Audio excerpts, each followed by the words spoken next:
गीता के सांख्य योग पर कृष्ण की बातों को विस्तार से समझाने के लिए हमें गीता के पहले अध्याय से लेकर छठे अध्याय तक की शिक्षाओं का विश्लेषण करना होगा।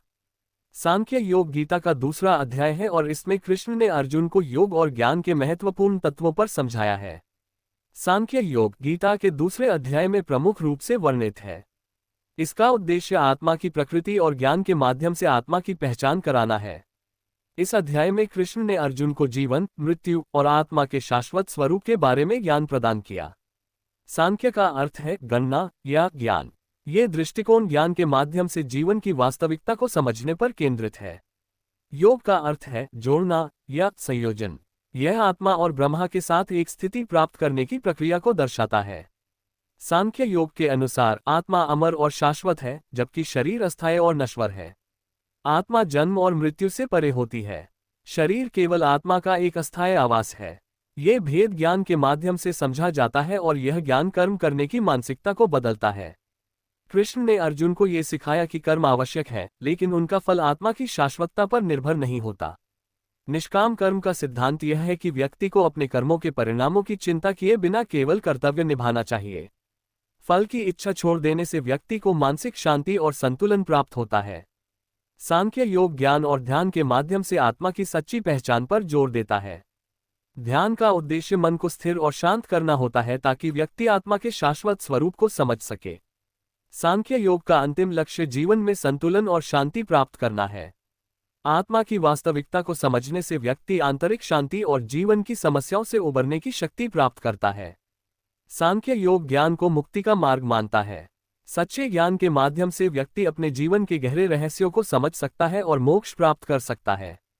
सांख्य योग जीवन के शाश्वत सत्य को समझने का मार्ग प्रदान करता है और कर्म की सही दृष्टि विकसित करने में सहायता करता है। ये ज्ञान और ध्यान के माध्यम से आत्मा के वास्तविक स्वरूप को पहचानने की प्रक्रिया को निर्देशित करता है। कृष्ण ने अर्जुन को बताया कि आत्मा अमर और शाश्वत है, जबकि शरीर अस्थायी और नश्वर है। आत्मा न तो जन्म लेती है और न ही मरती है। वह शरीर की परिधि से बाहर है। शरीर के बदलते हुए रूपों के बावजूद आत्मा हमेशा स्थिर और अपरिवर्तनीय रहती है। इस दृष्टिकोण से शरीर के बुरे हालात और मौत की चिंता करना व्यर्थ है। सांख्य योग में कृष्ण ने अर्जुन को कर्म करने की सही दृष्टि के बारे में समझाया। वे बताते हैं कि व्यक्ति को अपने कर्मों के परिणामों की चिंता किए बिना केवल अपने कर्तव्य को निभाना चाहिए। कर्मयोग की यह शिक्षाएं निष्काम कर्म के सिद्धांत को स्पष्ट करती हैं, जहां व्यक्ति अपने कर्मों को सिर्फ कर्तव्य के रूप में देखता है और फल की इच्छा नहीं करता। सांख्य योग में कृष्ण ने योग के विभिन्न प्रकारों की चर्चा की और ये बताया कि ज्ञान योग और कर्म योग दोनों के माध्यम से आत्मा की सच्ची पहचान की जा सकती है। योग का उद्देश्य आत्मा की वास्तविकता को जानना और जीवन में संतुलन प्राप्त करना है। कृष्ण ने ध्यान और साधना की महत्वता पर भी प्रकाश डाला। ध्यान के माध्यम से व्यक्ति आत्मा की वास्तविकता को समझ सकता है और भौतिक संसार के दुखों से उबर सकता है। साधना के माध्यम से व्यक्ति अपनी मानसिक स्थिति को नियंत्रित कर सकता है और आत्मा के प्रति गहरी समझ प्राप्त कर सकता है।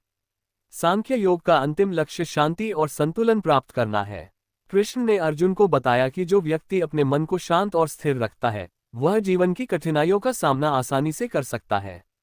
आत्मा की वास्तविकता को समझकर व्यक्ति मानसिक शांति और संतुलन प्राप्त कर सकता है।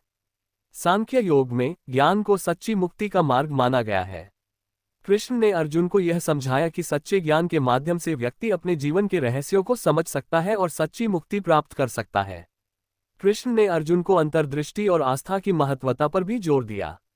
उन्होंने कहा कि सच्चे ज्ञान और साधना के माध्यम से व्यक्ति को आत्मा की वास्तविकता की सच्ची समझ प्राप्त होती है, जो उसे आंतरिक शांति और संतोष प्रदान करती है। सांख्य योग के माध्यम से कृष्ण ने अर्जुन को आत्मा, कर्म और ज्ञान के महत्व को समझाया। इस शिक्षा पद्धति ने अर्जुन को न केवल आत्मा की सच्ची पहचान कराई, बल्कि उसे अपने कर्मों के प्रति एक नई दृष्टि भी प्रदान की। इस प्रकार सांख्य योग जीवन के वास्तविक उद्देश्य को समझने और प्राप्त करने के लिए एक महत्वपूर्ण मार्गदर्शक सिद्ध हुआ।